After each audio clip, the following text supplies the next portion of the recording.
Hello and welcome. This is our Sports Innovation Lab presentation as part of SIGA Integrity Week. Fans caring about sport integrity.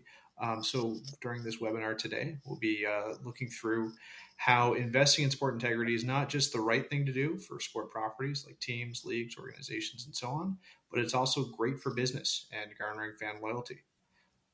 To start, actually, I think it might be worthwhile to introduce who the heck are we are. My name is Kevin Forbes. I'm the Director of Advisory for the Sports Innovation Lab, and I'm joined today by Jordan. Jordan, how you doing? Doing well. Thank you for having me today, Kevin. So, what this is format is similar to some of the other kind of webinars and briefings that we do. They're innovation briefings. Jordan, can you take us through a bit of what we're looking to dive into today? Absolutely. And to give a little bit of background around what we do as well, uh, through data and analytics, through customer purchasing habits, we are able to identify sports fans and how they live their lives on more of a day-to-day basis. So when we're saying what is an innovation briefing, we're taking all of our learnings that we've been able to pick up through this analysis of our purchasing data set of 20 million consumers and turn these individual transaction lines into consumer insights around their behaviors and different trends that they might be exhibiting from their daily purchases, whether that's going to be something around where they're buying their groceries, where they're pumping their gas, to even different types of video streaming platforms that they might engage with. We are able to learn a lot about these different types of sports fans. To continue on that, our database of 20 million consumers is built up on anonymous credit and debit card transactions. So they are beyond just the sports transactions that we might see in different types of surveys out there. That's great, Jordan. Thank you. And how we're going to look at that today is, again, in that lens of sport integrity. And so fundamentally, this is our kind of our viewpoint that sport properties, they not only need to care about sport integrity because it's the right thing to do for fair, safe, ethical competition, but also that it is good business. We feel strongly that in our fan behavior view that fans pay attention to sport integrity concerns and that there are fundamentally communities of fans who will not support sport properties that have integrity issues. Now, when we talk about integrity issues, we have a bevy of examples here that we'll go through today, but maybe if we just want to bring up the next slide here. Talking about integrity issues, first and foremost, it runs the gamut. So things like obviously gambling violations, abuse of athletes and staff, anything that would lend itself to unfair, unethical, or otherwise unsafe kind of play. I mean, fair play is a big component of sport, and I think that's one of the values of SIGA is to ensure that that sport continues to operate in a transparent and progressive stance. And that's part of what we're going to be walking through today. And so, kind of pairing into that, one of the fan communities we'll be looking at is what we're calling our value-based fan communities. If we kind of dive into what those are, they are we're looking at fans who are supporting philanthropic organizations that work in the field of social justice, health, progressive reform, and then that becomes sort of our lens that we start to look at the rest of the market under. Jordan, maybe you can explain a little bit more around the values-based fan community. Absolutely. Going back to what we were just talking about with the size of our database and how we're looking at transactions, we've been able to identify people that exhibit certain values through their transactions on a daily level. So this values-based community is made up of 30 different merchants that we've identified in our database that have a wide range between foundations, health-related organizations as well, 501c donations, and then this list goes beyond just sports and entertainment. We have some example companies in here like the American Red Cross, ASPCA, Be the Match, as well as some more sports ones like the NFL Foundation too, and Right to Play organization. So this community is built off out of our 20 million total consumers in our database. We have nearly 1 million of them that we've identified as exhibiting their behaviors through social justice platforms, health organizations, progressive reform, and other forms of donations. Yeah, I often like to think about this as like almost just Venn diagrams on top of Venn diagrams, if you will. I mean, I think Jordan, you're probably a bit more data literate than I am, but from a standpoint of saying, hey, here's all the people that are supporting some of these causes, and then what's the overlap of these individuals with, say, a sport fan group, or a another type of behavior characteristics and so on, and then that kind of gets into sort of as we kind of go through some of our case studies here, gets into, hey, these are individuals, or these are individuals inside of, say, a group of hockey fans that would be maybe more altruistic, or socially aware, or conscious of social causes happening in the market. Is that the best way to kind of define this, or how we would kind of look at this grouping? That's one of the ways that I would define it, of course. There are as many Venn diagrams as we can think of that go into this. To back up a little bit, our community based model of identifying different types of sports fans, we have over 75 different communities that we have identified so far, with values based being one of them. Individual sports and leagues also do have their own spot as a community, but we can also identify some more characteristics about the person beyond just sports and entertainment. If we're seeing values based working professionals, people that are into yoga or home working out as well, they would have their own different community characteristics that make them a little bit more unique than somebody else.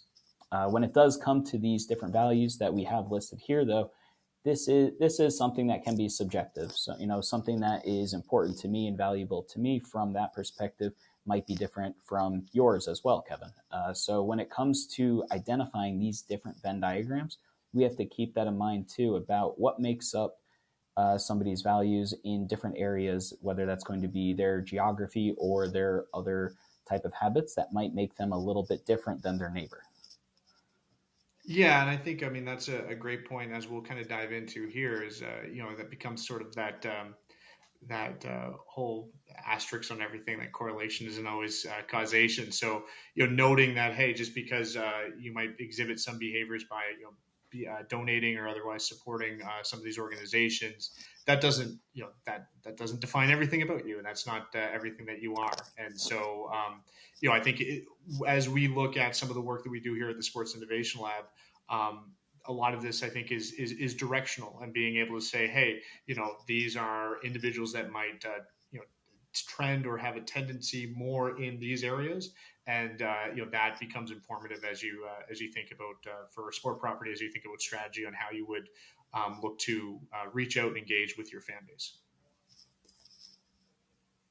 Perfect. Well, let's jump into one of our case studies. So, what we're looking to do today is diving into a couple key examples of integrity concerns that we've identified in the North American market, and then we're going to be looking at this value-based fan community and how that fan community has responded.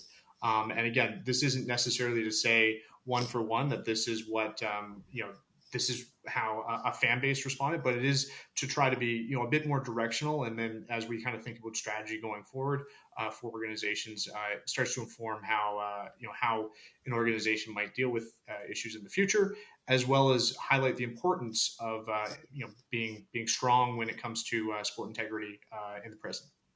So first and foremost, we have a case study here with the Chicago Blackhawks. Um, for some of who are may already be aware, there was an issue with the Chicago Blackhawks that happened actually back in 2010, which was a year that they won the Stanley Cup. And this issue involved a coach of the staff sexually assaulting a player on the team. So this is an instance of abuse of an athlete that is taking place inside of the team organization. A lot of this information did not come public until just recently, as you can see, 2021, prior to the 2021-22 season, when a lawsuit was filed against the Blackhawks. There was investigations that were happening both at the team level and at the league level. And in the wake of this scandal, there was a number of coaches and executives across the league that resigned, and the NHL came out and fined the Blackhawks. I believe there still may be some lawsuits that are still kind of going through the works and things like that as well. So a very tragic situation, but it is also one of those pieces that obviously having strong policies in place, hopefully these things can be avoided in the future. Just on our next slide, I think we kind of dive into some of the sort of the key headlines here around obviously the player breaking a silence, and then how inside of the world of hockey this spread not just to the Blackhawks but to other teams as well, with teams in Florida and in Winnipeg also having executives that were previously part of the regime in Chicago that while this incident took place. So fundamentally, one of our questions was really how did the fan community respond?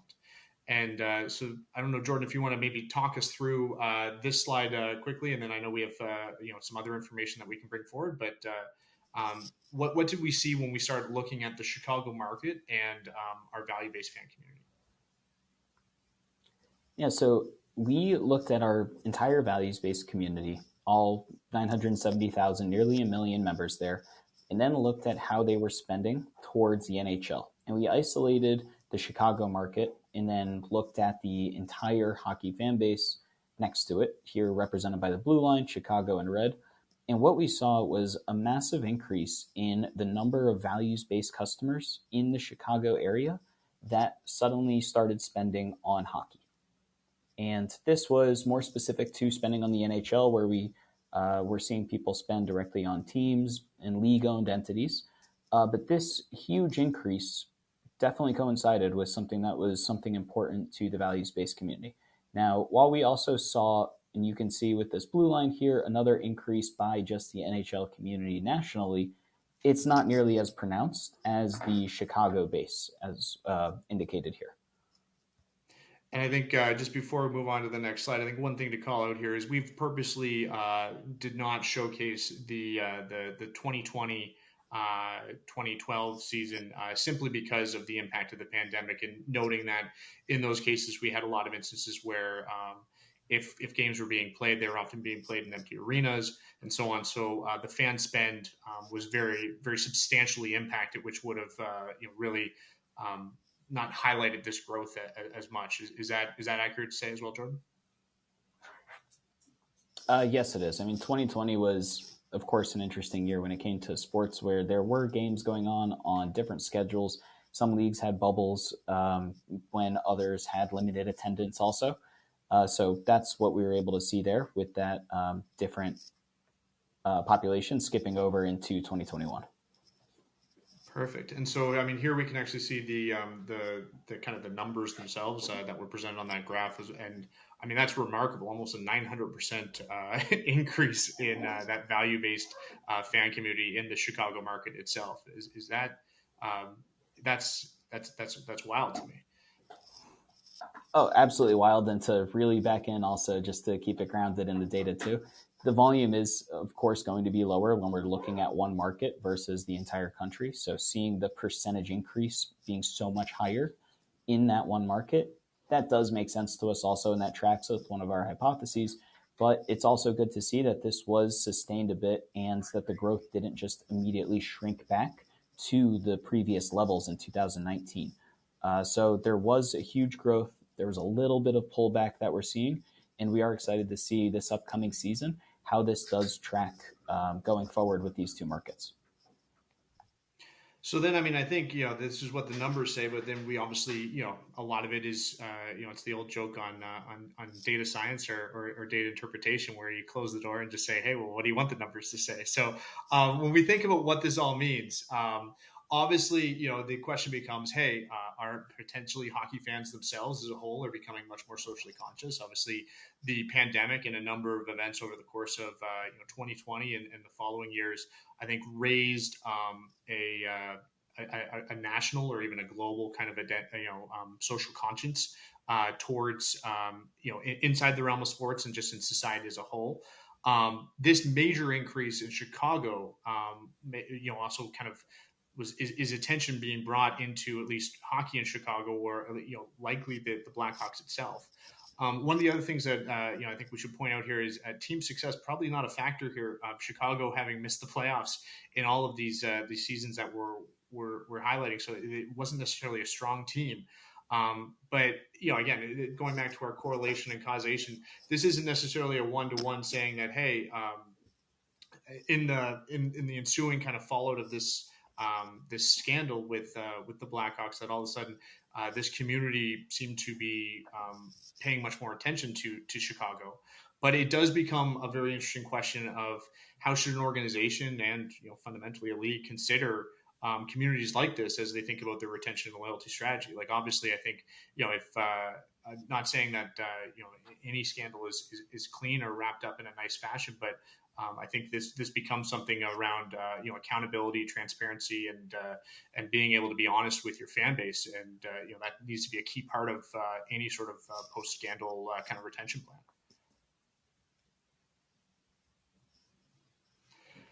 So on that, let's look at a different example. In this case, this one's a little bit more towards the aspect of fair play. And so the Houston Astros, and I mean, this is more even just thinking broadly at sign stealing in general in baseball. And so in this case, we're looking at the Astros obviously won the World Series in 2017. In both the 2017 and 2018 season, this was all kind of revealed about a year later, which is prior to the pandemic that the Astros were using technology to steal catcher signals to the pitchers, and for their own advantage. So, I mean, fundamentally, this was gaining an unfair advantage in the game. And coaches and executives again across the league were suspended in the wake of the scandal. Major League Baseball fined the Astros organization. A big noteworthy piece here was no active players who participated in these activities faced any repercussions. But also noting that these incidents weren't just solely tied to the Astros as well. As part of these investigations, there were also fines, I think, and some punishment levied towards the Red Sox and the Yankees as well for similar kind of events. So what we're seeing here, obviously quite a bit different from the events in Chicago, but again, kind of under the guise of sport integrity. This becomes a case of fair play and ethical play where a team obviously using technology to gain unfair advantage. So let's look at how fans responded, or kind of even just the growth of MLB fans and value-based fans as a whole. So, I mean, first and foremost, Jordan, the red line looks pretty flat to me. Yeah, so what we're looking at here are the number of values based fans that are also baseball fans. Very similar to previously, where we just isolated the values based Chicago hockey fans against the national values based hockey fans. And now, when we're looking at baseball too, first thing that says to me, according to this red line, Kevin, is that baseball does have a lot of room to grow when it does come to approaching a new audience. I know we have a lot on the next slide to talk about that as well, but that frankly is just the first thing that stands out to me when we were putting this together. Absolutely. So, I mean, here's again our year to year, noting, of course, that we removed that the 2020 year. Simply, again, we're talking about another instance where teams were playing, but often not playing in front of fans. One thing, pointing out here, of course, is that value based fan community actually took a step back in 2021. So that would have been the season immediately following the sign stealing kind of event sort of being publicized. And fundamentally, I mean, we're seeing obviously growth in baseball, which is great for the league, great for the game.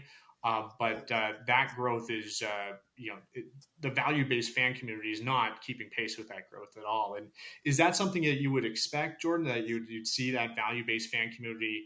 I mean, ideally, if there wasn't other factors attributing to it, that it would grow at the same rate. There's a school of thought also that I had when we were putting this together that this could have been the response from the values based community towards baseball because of potential lack of action, and that we weren't able to really see and feel the impact of what the sign stealing scandal meant to fans, mostly because of the timing of when the scandal came out too, when fans weren't allowed to go to games due to pandemic restrictions. So while there was a huge impact to the pandemic, and asking that questions, are values based fans more sensitive to returning to the stadium? That could really be a two-part question, where the values based community might be more sensitive returning to the stadium because of the pandemic, but then also they might have been turned off from baseball related activities because of the scandal too. Where in the hockey instance, it looked like because hockey was doing the right thing by calling something out and coming down on what was happening there in Chicago, it didn't seem like the same activity really happened from Major League Baseball, and the numbers show something very different. It's a completely different story when looking at these two side by side.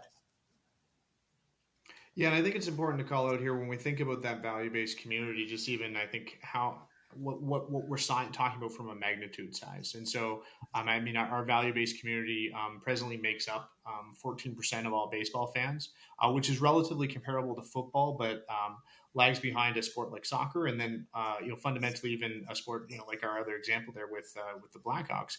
Hockey is is a little bit ahead as well from a percentage perspective.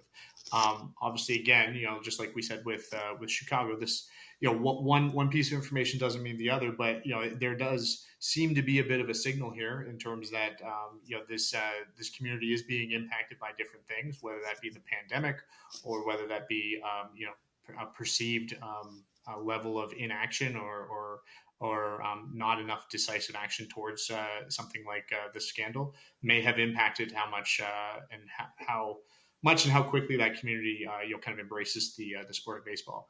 I think this one becomes also interesting as well, just because of some of the innovation that's taking place in baseball, kind of as we look ahead to the future. And so, obviously, I think we're all familiar with this season. If you're a baseball fan, the pitch clock that's been implemented from a standpoint of efficient play. But fundamentally, when we think about fairness and integrity in the game, that's where we're starting to see things like video replay, the pitcher and catcher communication technology. So basically, I always think of the old, and this probably dates me, the NES Power Glove that had the little communicator buttons on the glove, but they're able to kind of communicate back and forth without needing to do the very obvious signaling. I think another piece in here, and I know Jordan, you're a baseball fan, but this almost even kind of potentially, as we think about this pathway of how you preserve fairness and integrity in a game as historic as baseball, this almost opens up the door for some of those other technology advancements like the automatic umpire system as well, like the robo umps, for lack of a better term.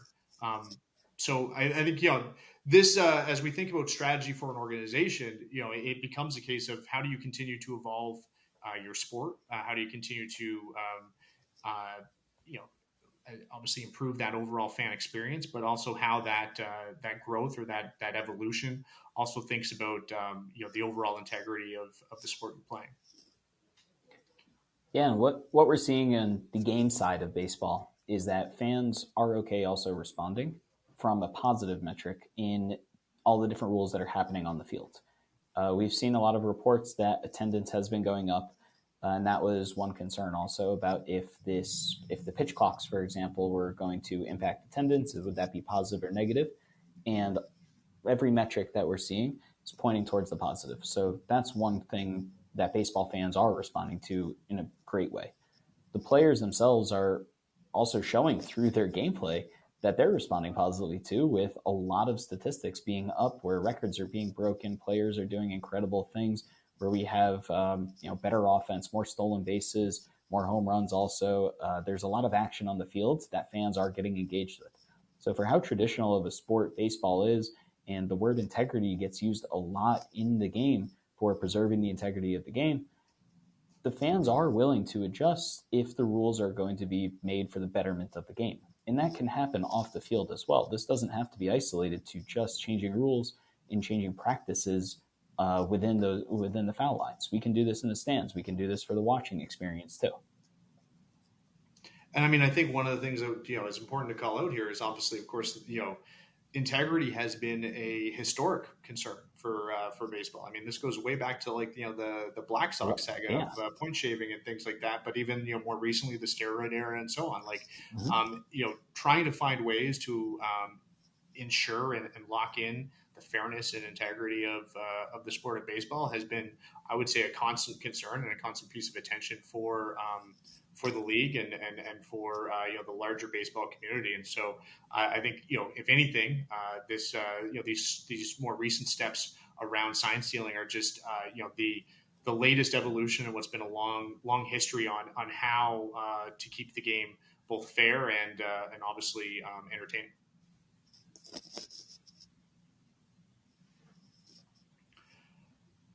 So as we kind of think about these pieces, obviously, we've mentioned this as a bit of a caveat as we go through. Um, this doesn't necessarily say that the impact of a particular issue on a fan base, has a very direct, one piece of data is not going to tell the whole story here. It does appear that for some fans, unethical, unfair, or otherwise abusive practices will lead to some level of response.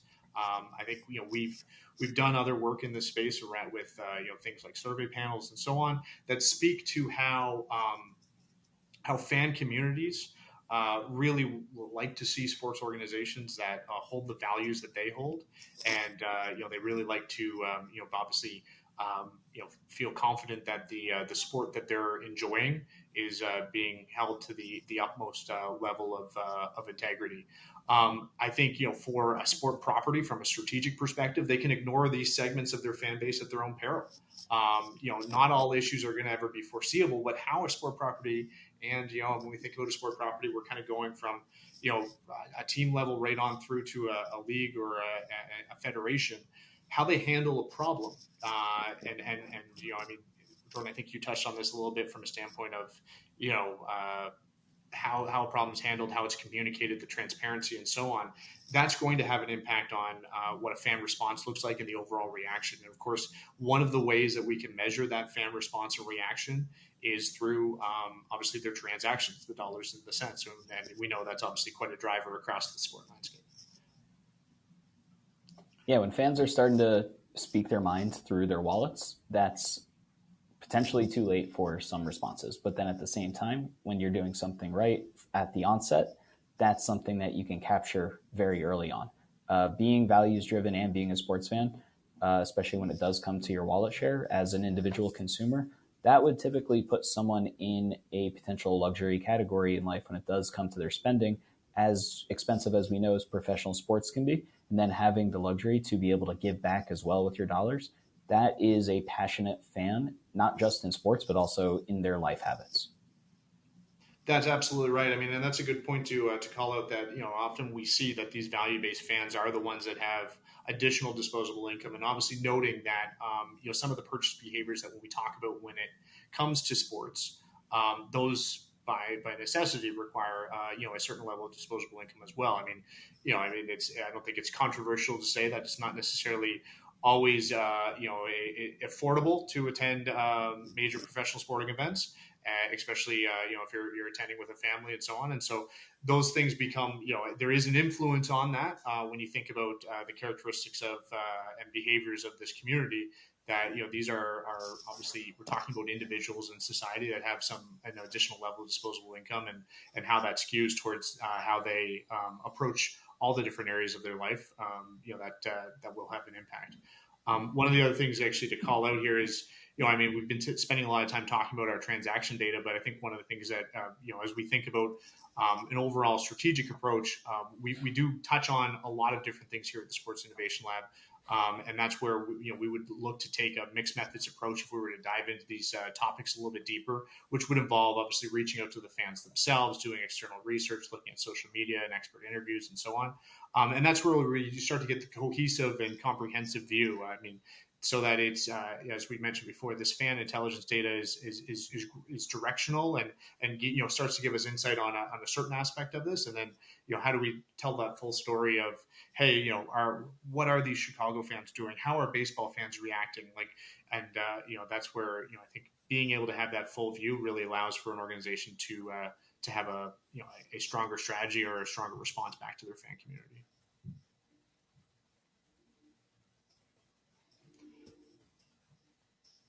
Great, and so that actually is our 30 minutes there, a little bit past the half hour mark. But wanted to thank Jordan, thank yourself, obviously my colleagues at the Sports Innovation Lab, and our friends over at SIGA. This has been our look at how sports fans are responding or can be responding to integrity issues as we've seen in the market, and I think this obviously opens up a lot of questions and plenty of further research. But very excited to participate in this. Thank you, Jordan, for your time today. No, thank you, and thank you everyone for the opportunity as well to speak on this. Great stuff.